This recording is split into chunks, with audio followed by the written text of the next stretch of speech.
Astroworld tragedy.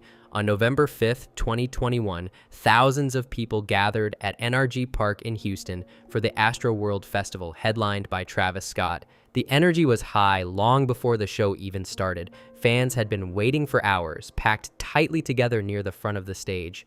As the lights went down and the music began, the crowd surged forward. At first, it looked like a normal concert reaction, people jumping, pushing, trying to get closer, but within minutes, the situation changed. The pressure became unbearable. People were pressed so tightly together they couldn't move their arms, couldn't breathe, couldn't escape. Some began to scream for help. Others lost consciousness where they stood, held upright only by the crowd around them. Among them was Ezra Blount, a 9-year-old boy who had been sitting on his father's shoulders to see the stage. At some point during the surge, he fell into the crowd. Once on the ground, there was no space, no way for anyone to reach him. People continued to push forward, unaware of what was happening beneath them. Around the venue, others were collapsing as well. Witnesses later described seeing bodies being passed over the crowd while music continued to play. Emergency responders tried to reach victims, but moving through the mass of people was nearly impossible. Some attendees even climbed onto camera platforms, desperately trying to get the attention of staff to stop the show. But the performance continued for several minutes as the situation worsened. By the time the concert was finally stopped, it was too late. 10 people had died from compression asphyxia. Ezra Blount became the youngest victim. What started as one of the most anticipated music events of the year ended in complete chaos, with thousands of people trapped in a crowd that had turned deadly in a matter of minutes. Altamont killing. On December 6, 1969, what was supposed to be a peaceful music festival turned into one of the darkest moments in concert history. The Altamont Free Concert took place in California and featured major bands, including the Rolling Stones. Over 300,000 people gathered for the event, but from the beginning, the atmosphere was tense. Security for the festival had been assigned to members of the Hells Angels Motorcycle Club who were paid with beer. They stood directly in front of the stage, separating the crowd from the performers. As the day went on, fights began breaking out in the audience. Witnesses described increasing aggression, pushing, and chaos near the front. By the time the Rolling Stones took the stage, the situation was already unstable. In the crowd stood Meredith Hunter, an 18-year-old who had come to watch the show. He was dressed in a bright green suit, making him stand out among the sea of people. During the performance, an altercation broke out near the stage. At some point, Meredith Hunter pulled out a handgun. Within seconds, a member of the Hells Angels rushed toward him. The man stabbed Hunter multiple times in front of the crowd. The entire scene was captured on camera as the music continued playing. Hunter collapsed to the ground as people nearby tried to move away from the violence. He died from his injuries shortly after. The concert continued for a short time despite what had just happened. What was meant to be a celebration of music and freedom quickly became a symbol of how quickly a festival can spiral out of control when tension, poor organization, and violence collide in the same place. Love Parade Stampede. On July 24, 2010, more than 1 million people gathered in Duisburg, Germany for the Love Parade, one of the largest electronic music festivals in the world. The event was meant to be a massive celebration of music, unity, and freedom. But the layout of the festival site created a critical problem. The entire crowd had to enter and exit through a single tunnel that led into the main area. As the day went on, more and more people arrived. Inside the tunnel, the crowd began to slow down. Then it stopped completely. Thousands of people were packed tightly together, unable to move forward or backward. At first, it was just uncomfortable. Then the pressure started to build. People in the middle were squeezed from all sides. Breathing became difficult. Panic spread quickly as those trapped realized they had no way out. Some tried to climb the walls of the tunnel to escape.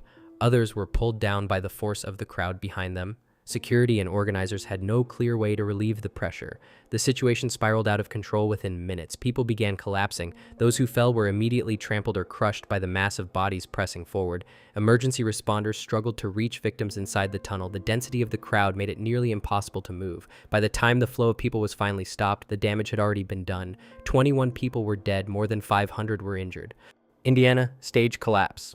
On August 13, 2011, thousands of people gathered at the Indiana State Fair in Indianapolis for an outdoor concert by the country duo Sugarland. Throughout the evening, weather warnings had already been issued. Strong winds were expected, but the concert had not yet been canceled. Fans continued to wait in front of the stage as the sky grew darker. Shortly before the performance was set to begin, the wind suddenly intensified. Witnesses described a powerful gust sweeping across the fairgrounds. The large stage structure, made of metal scaffolding, lighting rigs, and speakers, began to sway. At first, it looked like it might hold. Then, within seconds, the entire structure gave way. The stage collapsed forward into the crowd. Heavy metal beams, lighting equipment, and speakers crashed down onto the people standing closest to the front. Panic spread immediately as spectators ran in every direction, while others rushed toward the wreckage to help those trapped underneath. Emergency services arrived quickly, but the scene was chaotic. Rescue teams had to carefully lift sections of the collapsed structure to reach victims pinned beneath the debris. Among those killed was Cristina Santiago, a 29-year-old mother who had been waiting near the stage. In total, 7 people died and dozens were seriously injured. Investigations later found that the stage had not been designed to withstand winds of that strength, despite the severe weather warnings issued earlier that day. Electric Zoo Overdose. On August 31st, 2013, thousands of people gathered on Randall's Island in New York City for the Electric Zoo Festival, one of the biggest electronic music events in the United States. The atmosphere was intense from the start. Loud music, flashing lights, and massive crowds filled the island as DJs performed across multiple stages. But behind the energy of the festival, another reality was unfolding. Many attendees had taken synthetic drugs, particularly MDMA, often sold on-site in unregulated forms. Among them were Olivia Rotondo, 20 years old, and Jeffrey Russ, 23. Both had consumed what they believed to be typical party drugs. Within hours, their bodies began to react violently. Witnesses reported that Olivia started showing signs of extreme distress. She became disoriented, overheated, and unable to control her movements. Jeffrey experienced similar symptoms, including seizures and loss of consciousness. Paramedics rushed both of them to nearby hospitals as temperatures continued to rise inside their bodies. Despite emergency treatment, including attempts to stabilize their condition and reduce internal heat, the damage was already severe. Both suffered cardiac arrest linked to acute drug toxicity and overheating. They died shortly after being transported. Following the incident, the third day of the festival was canceled, and authorities increased pressure on organizers to implement stricter safety measures, including medical screening and anti-drug enforcement at future events. Roskilde crowd crush. On June 30th, 2000, more than 100,000 people attended the Roskilde Festival in Denmark, one of the largest music festivals in Europe. That night, the American rock band Pearl Jam took the stage. Rain had been falling earlier, turning the ground near the front of the stage into mud. As the concert began, fans started pushing forward. The wet ground made it difficult to keep balance. People began slipping and falling near the front barrier. At first it seemed manageable, but the pressure from the crowd behind continued to build. Those who fell couldn't get back up. More people tripped over them, creating a pile of bodies in the mud.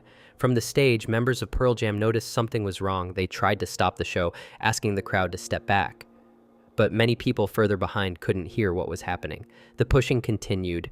Security teams attempted to reach the front, but the density of the crowd made movement slow and difficult. Some fans near the front tried to pull others up, but there were too many people collapsing at once.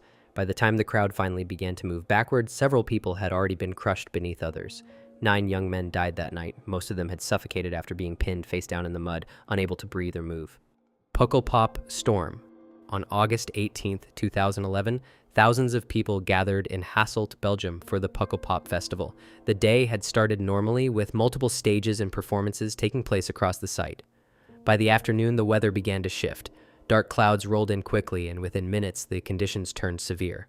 Strong winds hit the festival grounds without much warning. Large tents and stage structures started to shake violently.